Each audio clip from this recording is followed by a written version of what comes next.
Assalamualaikum warahmatullahi wabarakatuh. Perkenalkan, nama saya Asmi Mayulita, NIM 1830105005 dengan jurusan Tardes Matematika di Institut Agama Islam Negeri Batu Sangkar. Pada video kali ini saya akan membuat sebuah video tentang keterampilan mengajar matematika.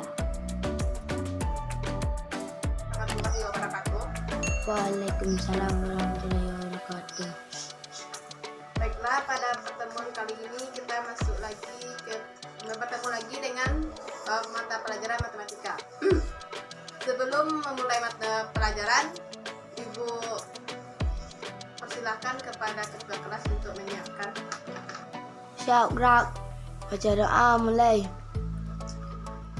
Siap gerak, selesai. Baiklah, sebelum kita memulai pelajaran, lebih baiknya kita awali dengan baca doa, selanjutnya dengan pembacaan ayat suci Al-Quran. Kepada Ananda semua, Ibu persilakan untuk membaca ayat suci Al-Quran.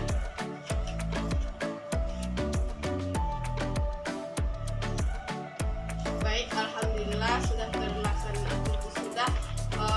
Kita sudah membaca ayat suci Al-Quran. Sebelumnya Ibu memulai pelajaran Ibu awal dengan Bismillahirrahmanirrahim. Baiklah, boleh nggak Ibu bertanya kepada anak-anak Ibu semua, apakah motivasi dari anak-anak Ibu untuk menuju ke sekolah ini?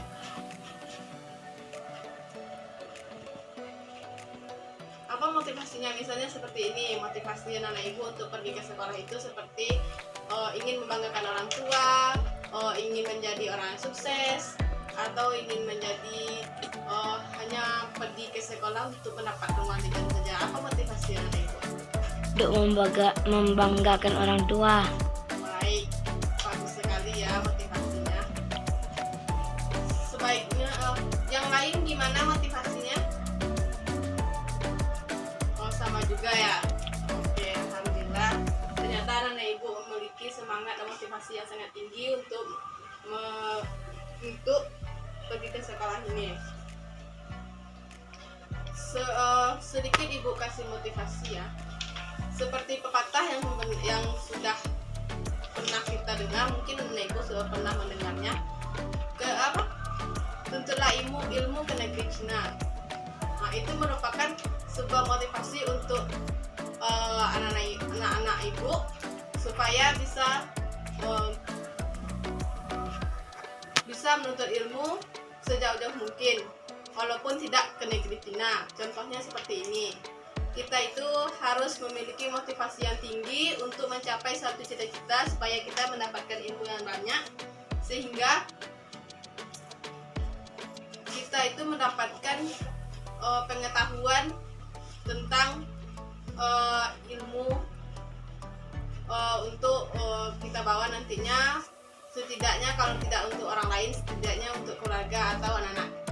Atau misalnya anak-anak Ibu sudah berkeluarga nanti, itu akan diberikan kepada anak-anaknya. Baiklah, mungkin hanya sedikit itu motivasi dari Ibu. Semoga pada pertemuan besok anak-anak Ibu sudah memiliki motivasi yang lebih bagus lagi. Tapi tadi dengan niat yang sangat baik, alhamdulillah anak Ibu sudah memiliki motivasi yang sangat bagus. Baiklah, pada pertemuan kali ini kita membahas tentang pembelajaran bilangan bulat.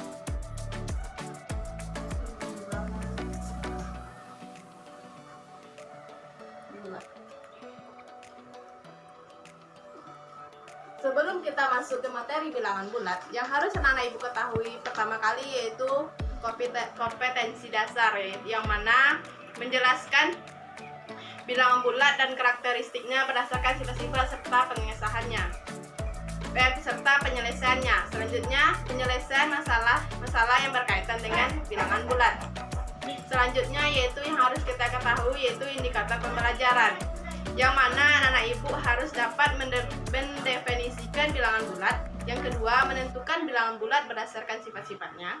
Yang ketiga, menentukan operasi bilangan bulat dengan rumus-rumus bilangan bulat. Yang keempat, mendefinisikan cara penyelesaian bilangan bulat dalam kehidupan sehari-hari. Yang kelima yaitu indikatornya, menentukan cara penggunaan konsep bilangan bulat untuk memecahkan suatu masalah nyata. Selanjutnya yaitu tujuan pembelajaran yang harus kita capai. Yang pertama, peserta didik mampu mendefinisikan dan menjelaskan bilangan bulat yang tepat. Yang kedua, peserta didik mampu menentukan sifat-sifat dari bilangan bulat secara tepat dan teliti. Yang ketiga, peserta didik mampu menyelesaikan operasi peserta didik mampu menyelesaikan contoh sifat-sifat bilangan bulat secara sempurna. Yang keempat yaitu peserta didik mampu menyelesaikan masalah-masalah bilangan bulat secara cermat. Yang kelima, peserta didik mampu menentukan operasi bilangan bulat dengan rumus berdasarkan sifat-sifat dari bilangan bulat. Yang keenam, peserta didik mampu mendefinisikan cara penyelesaian bilangan bulat dalam kehidupan nyata. Dan yang kedelapan yaitu peserta didik mampu menentukan cara menggunakan konsep bilangan bulat dalam kehidupan sehari-hari. Oke, selanjutnya. Apakah anak-anak ibu semua sudah membaca buku tentang mengenai bilangan bulat sebelumnya di rumah? Sudah. Sudah. Apa yang anak-anak ibu ketahui tentang bilangan bulat? Bilang Seperti contohnya, sifatnya atau gimana? Apa aja yang anak-anak ibu yang anak-anak ibu dapatkan setelah membaca buku, atau yang masih anak-anak ibu ingat setelah membaca buku? Baca bukunya itu semalam atau barusan saja? barusan. Oh, barusan, pantasan ya. Kalau barusan, apa yang anak-anak ibu ketahui tentang bilangan bulat tersebut? Sepertinya contoh bilangan bulat itu apa saja?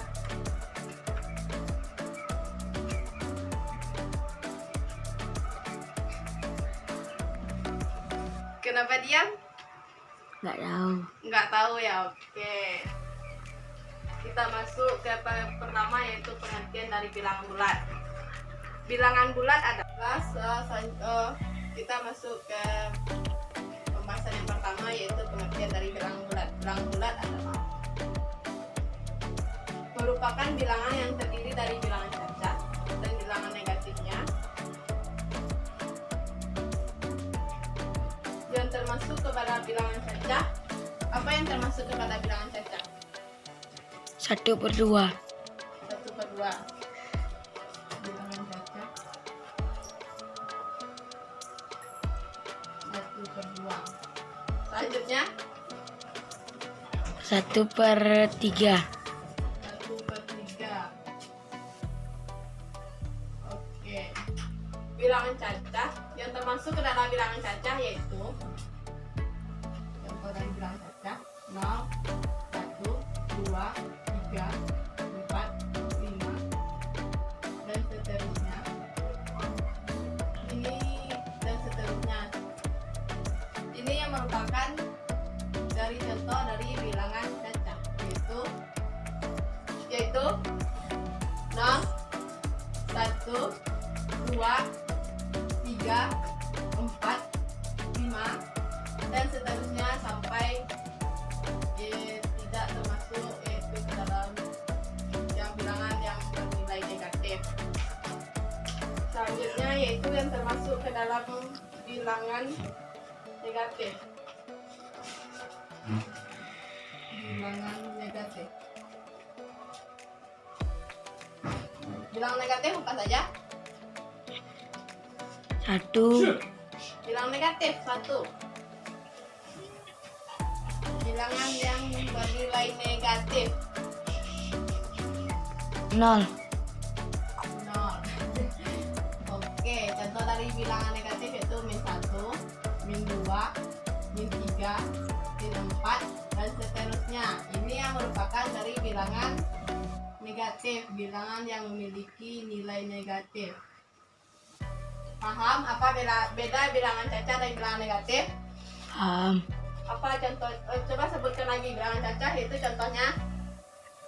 1, 2, 3, 4, 5 dan seterusnya. Ya, kalau bilangan negatif Negatif 1, negatif 2, negatif 3, negatif 4 dan seterusnya.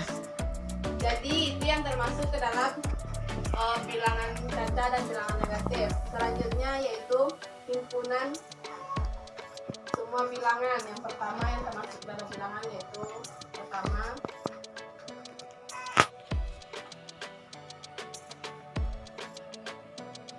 positif atau asli. Contohnya, anak-anak ibu tahu?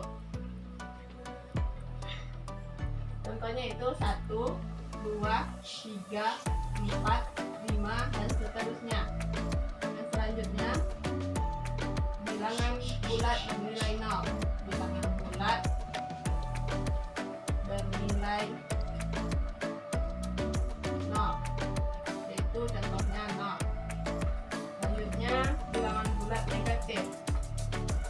Bilangan bulat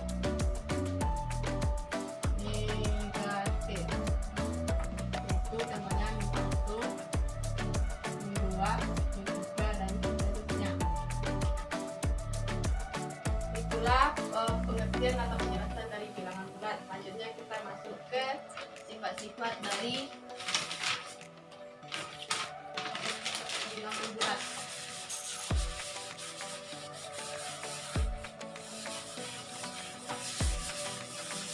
Anak-anak ibu sudah mencatat di rumah kan, meringkas? Sudah. Oke, baik. Selanjutnya yaitu yang pertama yaitu sifatnya bilangan bulat yang pertama itu bersifat tertutup.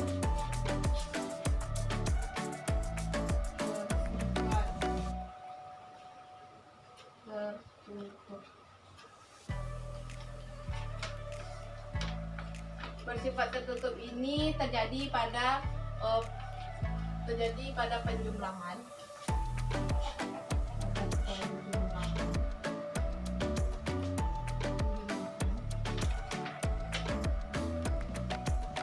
Pada jumlahan ada yang tunggal yaitu untuk A dan B dalam set. A dan B.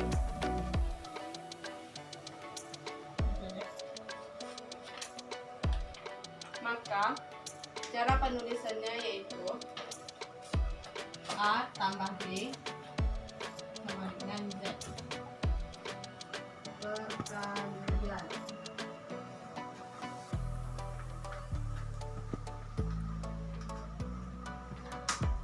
Pada perkalian ada yang tunggal yaitu untuk A dan B adalah Z sama dengan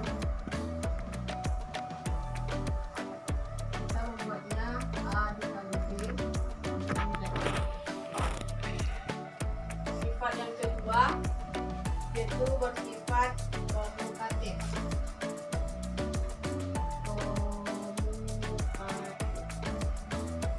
Ini bersifatnya terjadi pada contohnya untuk setiap A, untuk setiap A dan B dalam Z kita membuatnya yaitu atau berlaku A ditambah B sama dengan B ditambah A. Contohnya contoh yang ini 3 ditambah 4 sama dengan 4 ditambah 3 itu hasilnya 7. Untuk selanjutnya yaitu untuk perkalian. Untuk A dan B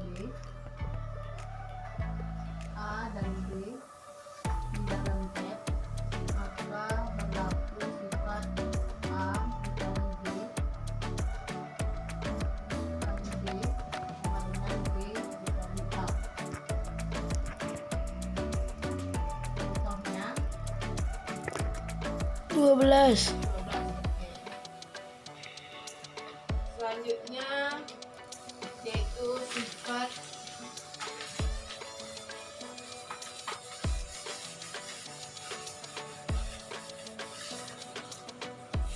pada yang ketiga yaitu sifat asosiatif. juga terjadi pada penjumlahan.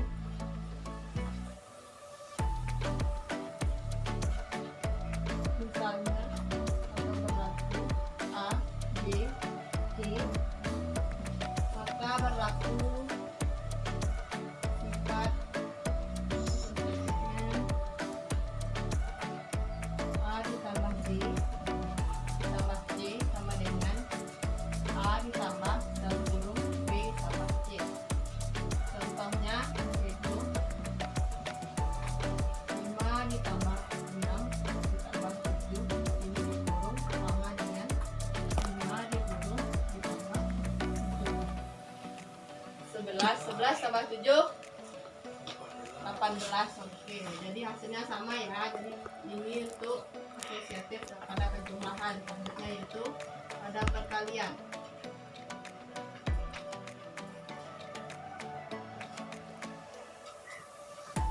Berlaku A, B, sama C, maka berlaku sifat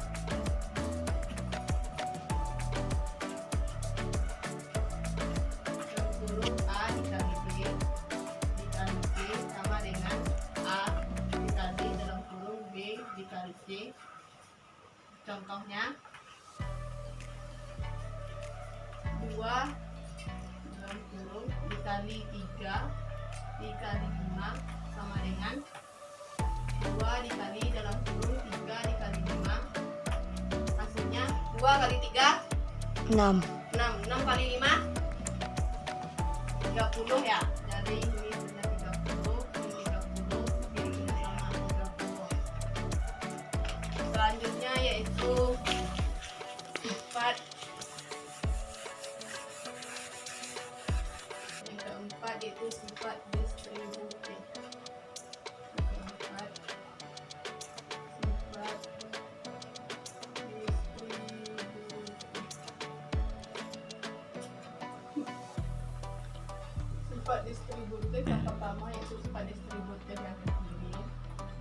Distributif kiri terjadi pada perkalian terhadap penjumlahan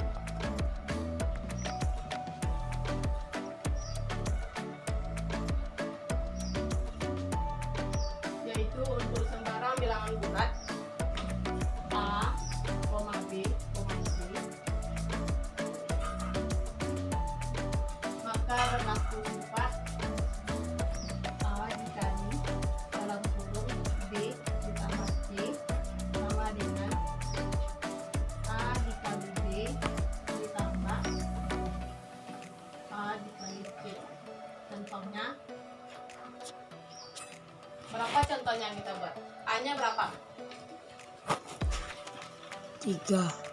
A nya 3 dikali B 2. 2 ditambah C.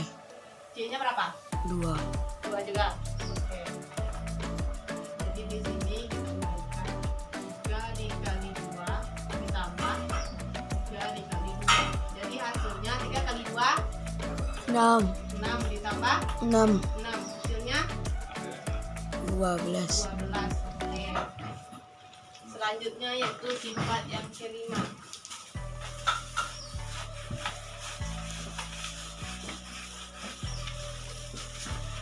Sifat yang kelima itu unsur identitas penjumlahan.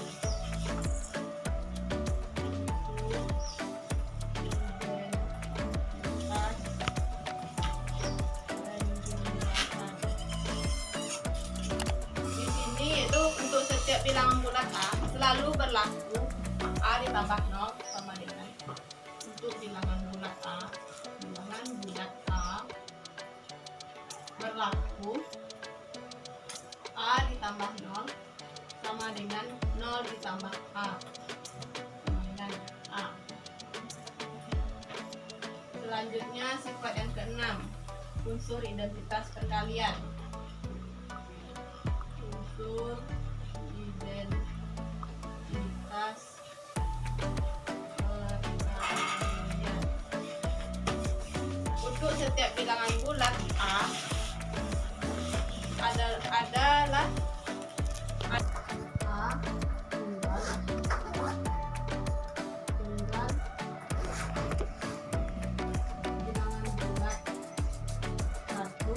sehingga A dikali 1 sama dengan 1 dikali A, maka hasilnya 1.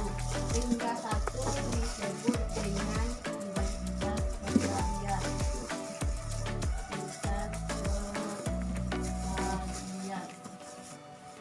Di sini 0 yang menjadi identitas penjumlahan ya. Identitas penjumlahan.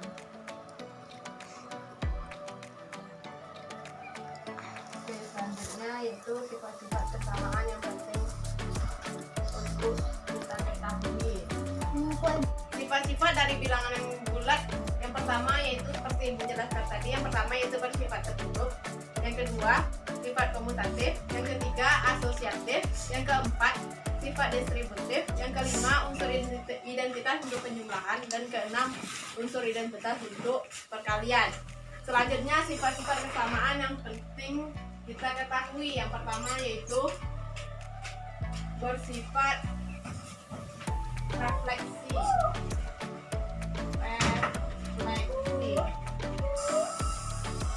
Yaitu apabila bilangan bulat A berlaku. Apabila bilangan bulat A maka berlaku A sama dengan A. Yang kedua yaitu bersifat simetris. Yaitu jika A sama dengan B, maka B sama dengan A untuk sembarang bilangan bulat A dan B. Selanjutnya yaitu bersifat transitif.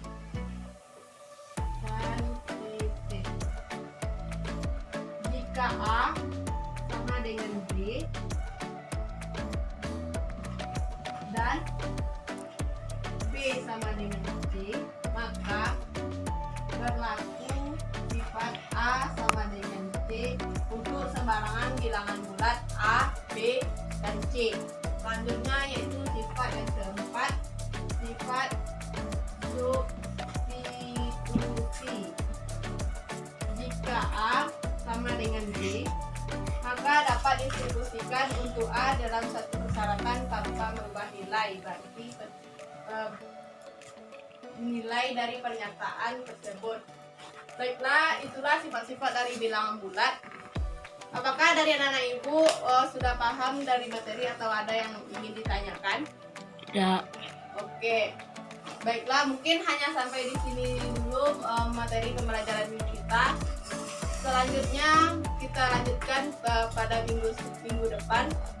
Untuk anak-anak ibu dipersilakan untuk membaca buku dan mengerjakan tugas halaman 3 ya. Ya, Bu. Baik, mungkin hanya itu. Sudahi dengan Assalamualaikum warahmatullahi wabarakatuh. Waalaikumsalam warahmatullahi wabarakatuh.